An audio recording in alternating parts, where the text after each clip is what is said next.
263, Monsieur Viala.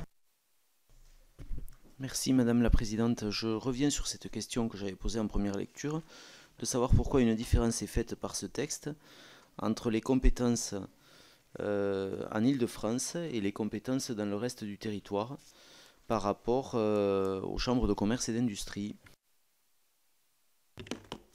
Merci, Monsieur Viala. Monsieur Sommer.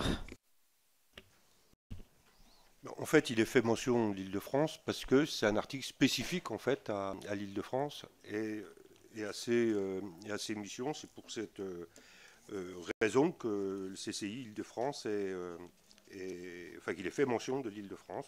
Donc, avis défavorable. Monsieur le ministre. Un avis.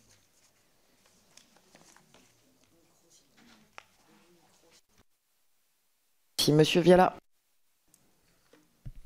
Monsieur le rapporteur, nous débattons actuellement des compétences données, ou plutôt laissées, aux chambres de commerce et d'industrie. Je mets le doigt sur une question qui consiste à suggérer que peut-être il y a une inéquité qu'organise ce texte entre les compétences de la Chambre de commerce et d'industrie d'Île-de-France, contre laquelle par ailleurs je n'ai rien, et celles des autres départements. Si votre réponse c'est qu'un article est dédié à l'Île-de-France, alors faisons un article par département pour spécifier quelles seront les compétences des chambres de commerce et d'industrie. Sinon, il y a une incohérence dans la réponse que vous me faites.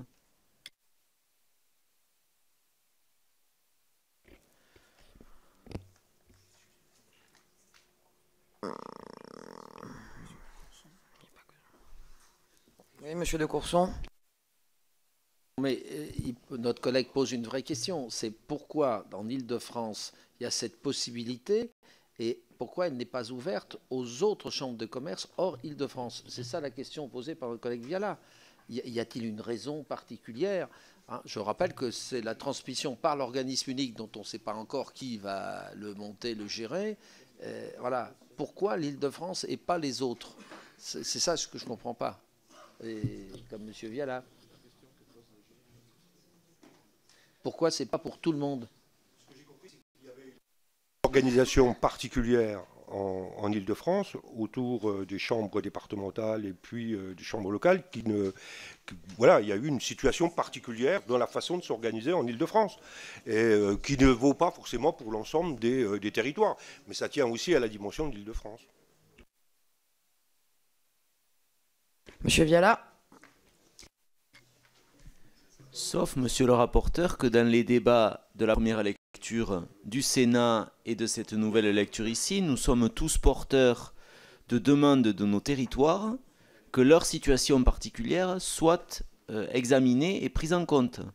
Donc, comprenez que c'est un peu choquant pour eux et pour nous d'entendre que l'Île-de-France, encore une fois contre laquelle je n'ai rien, voit son vœu exaucé sans même l'avoir expressément demandé, tandis que les autres territoires sont obligés de passer sous le rouleau compresseur de vos décisions qui ne conviennent pas au réseau consulaire, je le dis et je le maintiens, sans que nous puissions faire entendre leur voix. Monsieur le ministre.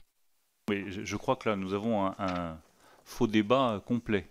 Nous ne faisons que reprendre la dénomination officielle des CCI. Il se trouve que les CCI d'Île-de-France, au titre de la loi de 2010, sont départementalisées. C'est les seuls. Donc elle s'appelle CCI départementale d'Île-de-France. C'est la dénomination qui a été reconnue au CCI d'Île-de-France. Les autres sont des CCI régionales, territoriales, locales. Donc c'est uniquement la dénomination spécifique des CCI Île-de-France. Ça ne traduit en rien la volonté ou le refus d'avoir des CFE dans des territoires ruraux. Ça n'a absolument rien à voir.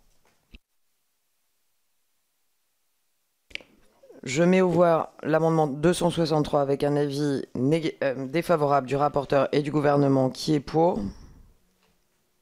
Qui est contre? L'amendement n'est pas adopté. Amendement 264, Monsieur Viala. Oui, c'est un amendement qui revient à ma demande précédente d'ailleurs, d'un amendement qui n'a pas été adopté, que chacun des réseaux consulaires existants puisse assurer pour son domaine de compétence le rôle de CFE. Et je dois dire que, y compris aujourd'hui, alors que j'ai entendu ce que vous disiez, monsieur le ministre, sur l'impatience des tissus économiques de voir ce texte adopté, les situations font que nous sommes appelés en tant qu'acteurs territoriaux à accompagner des porteurs de projets qui ont quelques difficultés à accomplir leur démarche et que naturellement, on le fait avec les CCI, avec les réseaux consulaires. Donc je ne vois pas comment demain, on pourra se passer de cette expertise et de cette connaissance de proximité. Monsieur Sommer. Oui, il ne s'agit absolument pas de se passer de cette expertise et de cette proximité. Il y aura un guichet unique. Ce guichet unique sera accessible de partout.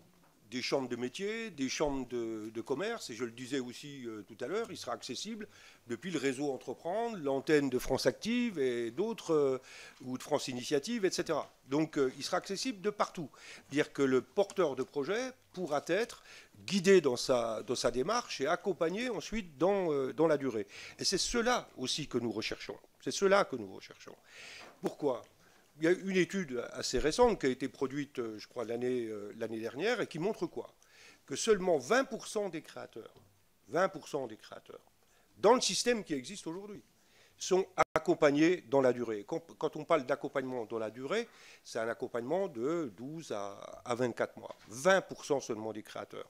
Alors moi, je veux bien qu'on m'explique en permanence que ce modèle qui existe aujourd'hui est le modèle le plus performant du monde et qu'il faut absolument le garder, mais la réalité quand même, tout de même, c'est qu'il y a 80% des créateurs qui ne sont pas accompagnés dans la durée. Ça veut dire qu'il faut changer le modèle. Est-ce que changer le modèle, ça veut dire mettre à mal les consulaires sur les territoires, et en particulier dans les territoires ruraux? Non, c'est tout le contraire. Et si nous laissons faire, le mouvement qui est en cours depuis plusieurs années, eh bien en réalité, M. Viala, c'est exactement ça qui va se passer. On a besoin de mutualiser des charges de structure à l'échelle des régions, de mutualiser des moyens, de décentraliser des équipes sur les territoires pour assurer cette mission d'accompagnement. Si on ne modifie pas le système, voilà, c'est le résultat du système actuel, c'est celui-là. Après, il ne faut pas tricher, il faut regarder les choses telles qu'elles sont aujourd'hui, objectivement.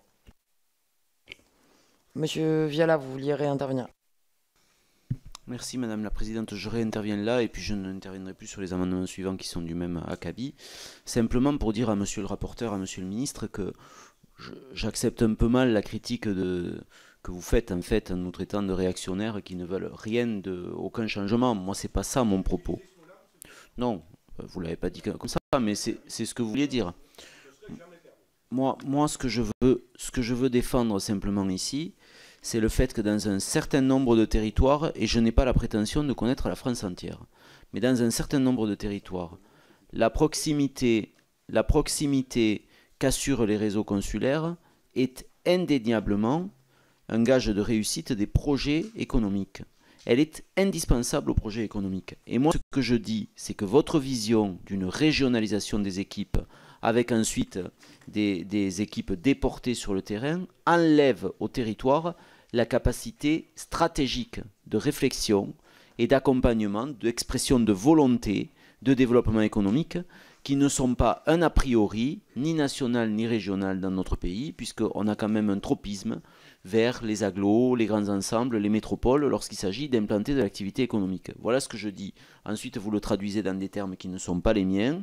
Je ne m'oppose pas au changement. Je souligne simplement le fait qu'à force de perdre la proximité, on a déjà perdu de la proximité par la perte de compétences d'un certain nombre de collectivités en matière économique. Au passage, sur ce texte, on en perd de nouveau, et ce n'est pas la défense de précaré de qui que ce soit que nous faisons ici, c'est simplement l'inquiétude que nous avons pour la capacité demain à ces territoires de porter un développement économique. Merci Monsieur Viala. Monsieur le Ministre. Non, moi je n'ai pas un mot à retirer à l'excellente argumentation de Denis Sommer. Je vous remercie. Je mets aux voix l'amendement 264 avec un avis défavorable du rapporteur et du gouvernement qui est pour. Contre. L'amendement n'est pas adopté. Amendement 265, Monsieur Viala. Défendu. Monsieur Sommer. Défavorable. Monsieur le Ministre. Je mets aux voix l'amendement 265 avec un avis défavorable du rapporteur et du gouvernement qui est pour. Contre.